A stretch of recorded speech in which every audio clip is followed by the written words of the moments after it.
और शुरुआत बड़ी खबर से। झारखंड में जल्द ही युवाओं के अच्छे दिन आने वाले हैं। राज्य सरकार बड़ी संख्या में सभी विभागों में खाली पदों के लिए बहाली निकालने जा रही है। यह घोषणा खुद मुख्यमंत्री हेमंत सोरेन ने की है। दुमका दौरे के तीसरे और आखिरी दिन मुख्यमंत्री हेमंत सोरेन इंडोर स्टेडियम में आयोजित कार्यक्रम में जनता को संबोधित कर रहे थे। सीएम ने कहा कि राज्य की बागडोर संभालने के साथ ही कोरोना ने जकड़ लिया, जिसकी वजह से झारखंड का विकास रुक गया। लेकिन अब यह कारवां नहीं रुकेगा। सरकार ने जेपीएससी और एसएससी के माध्यम से खाली पदों पर बहाली के लिए जल्दी वैकेंसी निकालने का प्लान तैयार किया है। मुख्यमंत्री ने 2 दिनों में दुमका में करीब 140 करोड़ की परिसंपत्ति का वितरण किया, कई सौगातें दी और कुछ युवाओं को नियुक्ति पत्र भी सौंपा।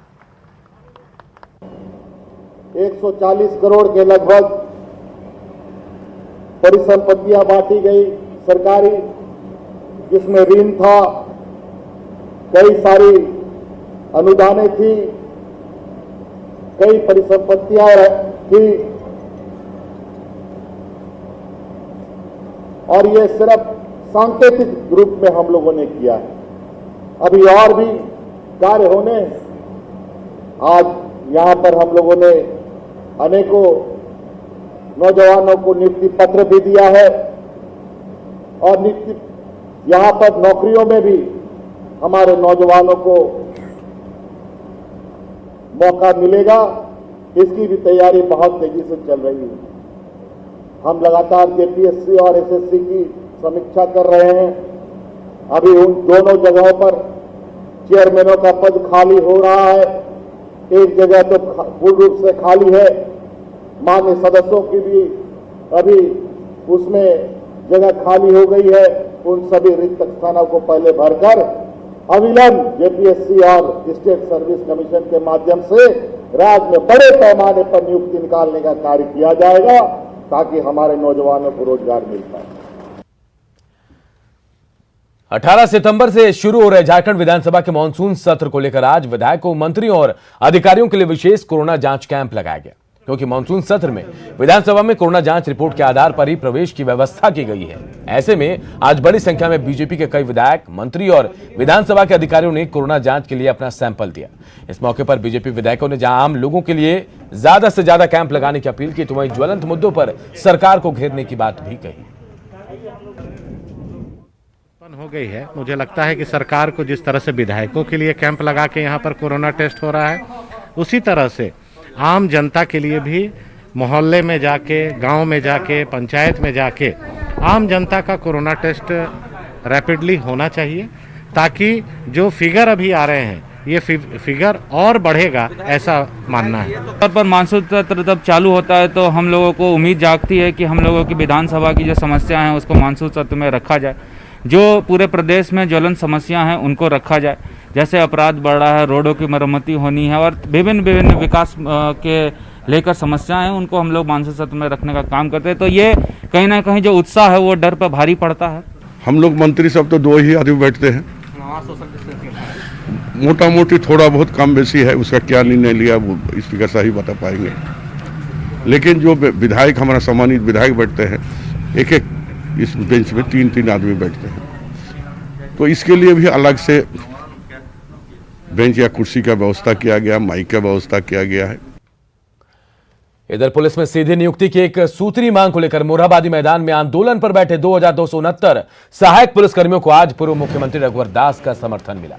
रघुवर दास खुद मोरहाबादी मैदान पहुंचे और आंदोलन पर डटे सहायक पुलिसकर्मियों से बातचीत की। रघुवर दास ने 3 महीने में 5 लाख युवाओं को रोजगार देने का वादा कर सत्ता में आई हेमंत सोरेन सरकार पर निशाना साधा। साथ ही बिहार चुनाव के बाद सहायक पुलिसकर्मियों की मांग के समर्थन में खुद धरना पर बैठने की घोषणा भी की। लैंड म्यूटेशन बिल के बहाने भी रघुवर दास ने हेमंत सोरेन सरकार पर हमला बोला और कहा कि झारखंड में जिन नेताओं और अधिकारियों ने आदिवासी मूलवासी की जमीन की लूट की है, उसको बचाने के लिए बिल में संशोधन किया गया है। जो उग्रवाद प्रभावित क्षेत्र थे, तो आज 5 साल के अंदर जो उग्रवाद पर लगाम लगी थी, उसमें हमारे जो धूप में जो अपनी मांग को लेकर आज आंदोलन कर रहे हैं, इनकी बहुत बड़ी भूमिका है। क्योंकि उग्रवादियों को इन प्रखंडों में, गांव में फिर बंदूक ढोने वाला कोई नहीं मिला, और इसी को ध्यान में रखकर सरकार ने ये तय की थी कि 10,000 रुपये प्रति माह 3 साल तक इनको ट्रेनिंग के साथ काम करते हुए, और जब पुलिस की नियुक्ति होगी तो इन सहायक पुलिस को सबसे पहली प्राथमिकता देगी। अगले साल से मैट्रिक और इंटर के सिलेबस में 40% तक कटौती कर परीक्षा ली जाएगी।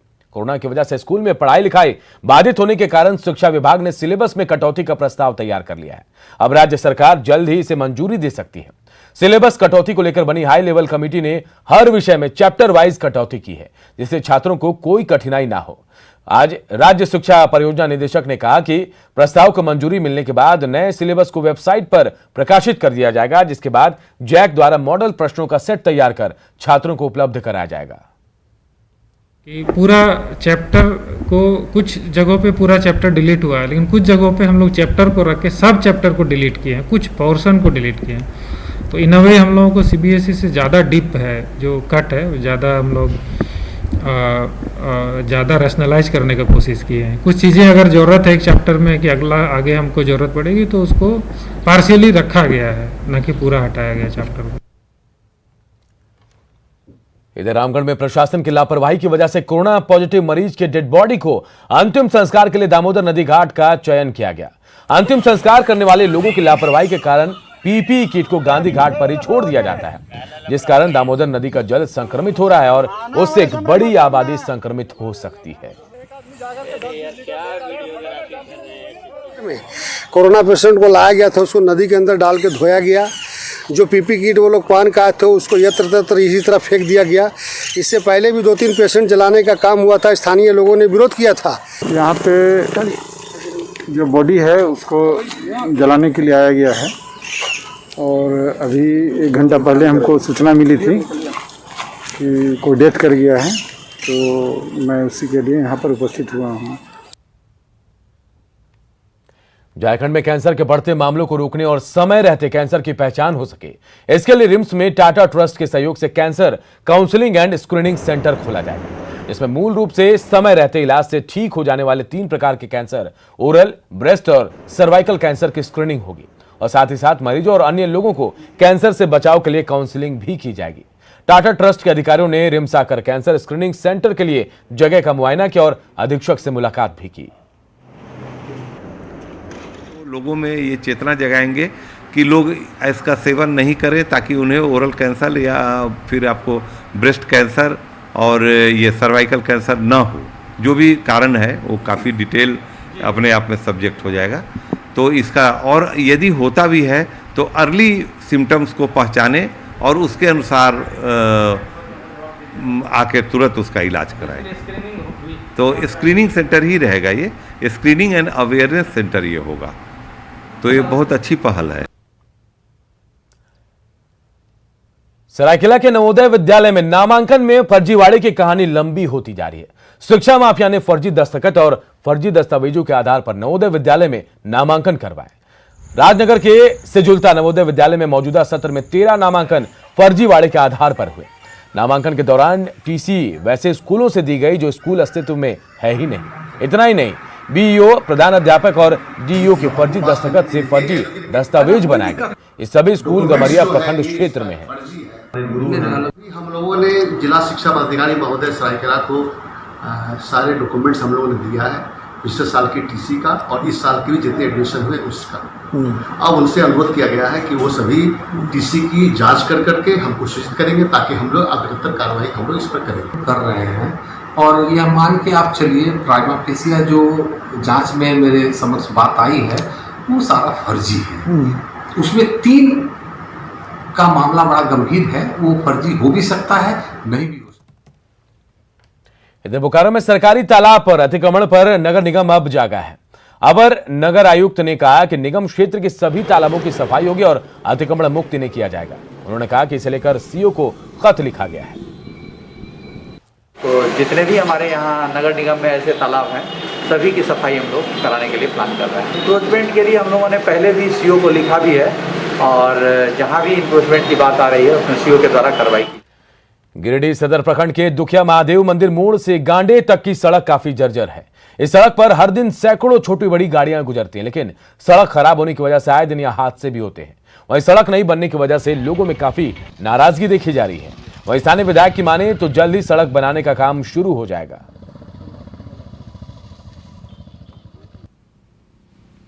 काफ़ी छोटे बड़े इंडस्ट्रीज भी हैं, लेकिन पिछले 1-2 साल से इस रोड काफ़ी ख़राब हुआ है। मैं यहाँ के जनप्रतिनिधि विधायक जी से एवं यहाँ के सरकार से आग्रह करता हूँ कि जनहित में इस सड़क का अविलंब निर्माण कराया जाए। पूरी तरीके से हमारा और सरकार का ध्यान इस विषय पर है कि एक बड़ी आबादी जो शहरों से जुड़ती है उस सड़क की अगर जर्जर अवस्था है तो उसके सुधार की दिशा में सकारात्मक पहल की जानी चाहिए। गुमला के ग्रामीण क्षेत्रों को प्रखंड मुख्यालय से जोड़ने के लिए सड़कों का जाल बिछाने की बात प्रशासन करता है, लेकिन जमीनी हकीकत कुछ और है। यहाँ घाघरा प्रखंड के बेलागड़ा गांव की सड़क पूरी तरह से कीचड़ में तब्दील हो गई। ऐसे में लोगों को आने जाने में काफी परेशानियों का सामना करना पड़ रहा है।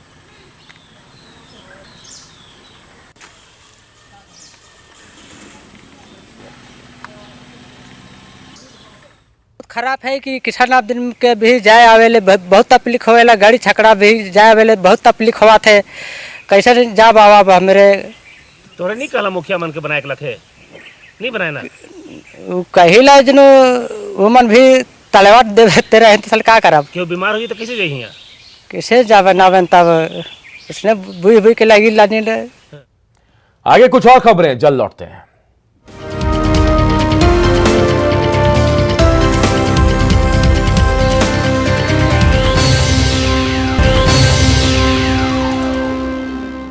पाकुड़ में पाकुड़िया प्रखंड के बख्तरपुर गांव में सालों भर पानी खुद ब खुद निकलता रहता है। बख्तरपुर गांव में जहां भी बोरिंग करने की कोशिश की गई वहां से अपने आप पानी निकलने लगा। वहीं कई ऐसे पॉइंट भी है जहां चापाकल का ढांचा लगा दिया गया और उसमें से भी पानी लगातार निकल रहा है। इस पानी के संरक्षण या फिर खेती में इस्तेमाल के लिए कोई योजना अब तक नहीं बनाई गई। गांव का जायजा लिया हमारे सहयोगी कुंदन कुमार ने। पाकुड़ जिले में एक ऐसा गांव है जहां उसकी धरती से खुद ब खुद पानी निकलता है। पाकुड़िया प्रखंड अंतर्गत बख्तरपुर गांव में कई ऐसे पॉइंट है जहां खुद ब खुद पानी सालों भर निकलता है। सरकार जब यहां पर बोरिंग करना चाहा तो इतना ज़्यादा पानी निकलता है कि उस पर नल लगाने की कोई ज़रूरत नहीं है। हम आपको दिखाना चाहेंगे कि यह पाताल तोड़ कुआं यानी आर्टिजन वेल से पानी निकल रहा है और ग्रामीण इसमें एक सेक्शन पाइप लगा दिया है और पाइप लगा करके इसे बाहर कर दिया है और यह बहते हुए एक छोटा सा नाला में चला जाता है। सरकार की तरफ से यहाँ कोई ऐसी योजना लागू नहीं की गई है ताकि इस पानी का उपयोग कर सके। दूसरी जगह भी जब बोरिंग किया गया तो वहाँ पर भी खुद ब खुद पानी निकलने लगा। बख्तरपुर गांव में कई ऐसे पॉइंट्स है जहां खुद ब खुद पानी निकल रहा है, लेकिन पानी का सदुपयोग हो सके इसके लिए कोई योजना नहीं बनाई गई है। किसान चाहते हैं कि इसमें सरकार ऐसी योजना बनाए ताकि पानी खेतों तक जाए और किसान सालों भर खेती कर सके। कुंदन कुमार, न्यूज़ 18 पाकुड़। कड़वा में बेरोजगारों को रोजगार दिलाने के मकसद से 1998 से ही नियोजनालय विभाग चल रहा है, लेकिन ये विभाग रोजगार दिलाने में फिसड्डी साबित हो रहा है। नियोजनालय की ओर से बीते 22 साल में महज 2500 लोगों को रोजगार मुहैया कराया गया, जबकि इस दौरान 44,000 बेरोजगार युवकों ने अपना निबंधन कराया।